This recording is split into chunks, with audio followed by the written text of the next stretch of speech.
શ્રી ગણેશાય નમઃ. ત્રિશુલ ચેનલમાં તમારું સ્વાગત છે મિત્રો. આજે હું તમારી સમક્ષ લઈને આવી છું પુરુષોત્તમ માસની કથા, 4 ચકલીની કથા. પુરુષોત્તમ માસની શરૂઆત થઈ. ભાવિક ધર્મપ્રેમી લોકો સવારે પ્રાંતઃકાળે ઉઠીને નદીએ સ્નાન કરવા લાગ્યા હતા. સ્નાન વિધિ પતાવ્યા પછી કાંઠા ગોરમાનું પૂજન કરી બ્રાહ્મણોને દાન દક્ષિણા આપી અને કેટલીક બહેનો નજીકમાં આવેલા વડલાના ઝાડ નીચે વાતોએ વળગી. આજે તેમની વાતનો દોર પુરુષોત્તમ માસના વ્રત વિશેનો હતો. બહેનોમાંથી એક બહેન બોલ્યા કે આ પુરુષોત્તમ માસમાં ઉપવાસનું ફળ મોટું છે. ઉપવાસ કરે તેને ચોક્કસ ફળ મળે છે, તેમાં મીન મેખ નથી. બીજી બહેન બોલી કે તમારી વાત સાચી છે, આમાં ઉપવાસ પણ અનેક રીતે કરવામાં આવે છે. કોઈ પૂર્ણ ઉપવાસ કરે છે, તો કોઈ ધારણા પાણા કરે છે, તો કોઈ એકટાણા કરે છે. જ્યારે કોઈ વ્રત રાખે છે પણ ઉપવાસ કરતા નથી. જેવો વ્રતનો પ્રકાર એવું વ્રતનું ફળ મળે છે. ત્રીજી બહેન બોલી કે તમારી વાત સાચી છે, જે પૂર્ણપણે ઉપવાસ કરે છે તેને સૌથી વધુ પુણ્ય પ્રાપ્ત થાય છે, તે રાજરાણી બને છે. જે ધારણા પાણા કરે છે તે શ્રીમંતાઈના અને વૈભવને ભોગવે છે. જે એકટાણા કરે છે તેને મધ્યમ સ્તરનું સુખ પ્રાપ્ત થાય છે.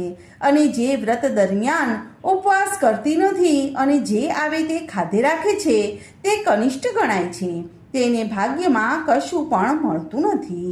ચોથા બહેન બોલ્યા કે આપણે પુરુષોત્તમ માસનું વ્રત કરીએ અને વ્રતના નિયમો ન પાળીએ તે સારું નથી. સારા નિયમોને પાળવા જ જોઈએ. આમાં આપણું જ હિત સચવાય છે અને વ્રત કર્યું લેખે લાગે છે. વડલાના ઝાડ નીચે થતો બહેનોનો આ વાર્તાલાપ ઝાડ ઉપર બેસેલી 4 ચકલીઓ સાંભળી રહી હતી. ચકલીઓ માહે માહે ચર્ચા કરવા લાગી કે આ બહેનો જે વાતો કરે છે તે સાચી છે કે ખોટી છે, તેનું આપણે પારખું કરીએ. 4 માની મોટી ચકલીએ પૂર્ણ ઉપવાસ કરવાનું નક્કી કર્યું. બીજીએ ધારણા પારણા કરવાનું નક્કી કર્યું. ત્રીજીએ એકટાણું કરીશ તેવું કહ્યું. જ્યારે ચોથી અને સૌથી નાની ચકલીએ જણાવ્યું કે બહેનો, મારાથી તો ભૂખ્યા રહેવાય નહીં, એટલે હું તો ભરપેટ ખાઈને વ્રત કરીશ. મારે તો કોઈ જાતનું બંધન રાખવું નથી. આમ ને આમ પુરુષોત્તમ માસ પૂરો થયો. અચાનક કંઈક થતાં 4 ચકલીઓ મૃત્યુ પામી. આ 4 ચકલીઓએ ગામના નગર શેઠને ત્યાં એક પછી એક વારાફરતી જન્મ લીધો. શેઠાણીને પણ પહેલા ખોળાનો દીકરો હતો અને એક દીકરો અને 4 દીકરીઓ મળીને શેઠ શેઠાણીને 5 સંતાનના માતા પિતા થયા. દીકરાને 4 બહેનો મળી ગઈ. લાડકોડમાં ઉછેરાતી 4 છોકરીઓ મોટી થવા લાગી. ઉંમરલાયક થતાં શેઠ અને શેઠાણીએ તેમને પરણાવવાનું નક્કી કર્યું. સૌથી મોટી છોકરી રાજાના કુંવરને ગમી ગઈ, તેથી તે પરણીને મહેલમાં ગઈ.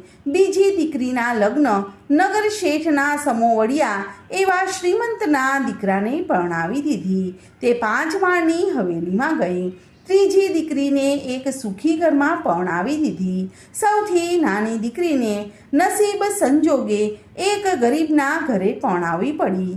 આ બધી ભાગ્યની વાત છે. ભાગ્યના ભેદને ભગવાન પણ જાણી શકતા નથી. 4 દીકરીઓને પરણાવી અને સાસરે ગઈ. 4 દીકરીઓને પરણાવ્યા પછી શેઠ અને શેઠાણીએ નક્કી કર્યું કે હવે આપણે દીકરાને પરણાવીએ.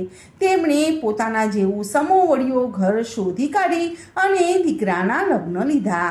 તેમણે તો 4 છોકરીઓને લગ્નમાં આવવા માટેના આમંત્રણ મોકલી આપ્યા. 4માં જે સૌથી નાની હતી તે તો આમંત્રણ મળતા જ તરત જ પિયરમાં પહોંચી ગઈ. તેનાથી મોટી લગ્નના 3 દિવસ પહેલાં પહોંચી ગઈ. તેનાથી મોટી હતી તે 2 દિવસ અગાઉ પહોંચી ગઈ. જ્યારે સૌથી મોટી હતી તે લગ્નના આગલા દિવસે પિયર પહોંચી.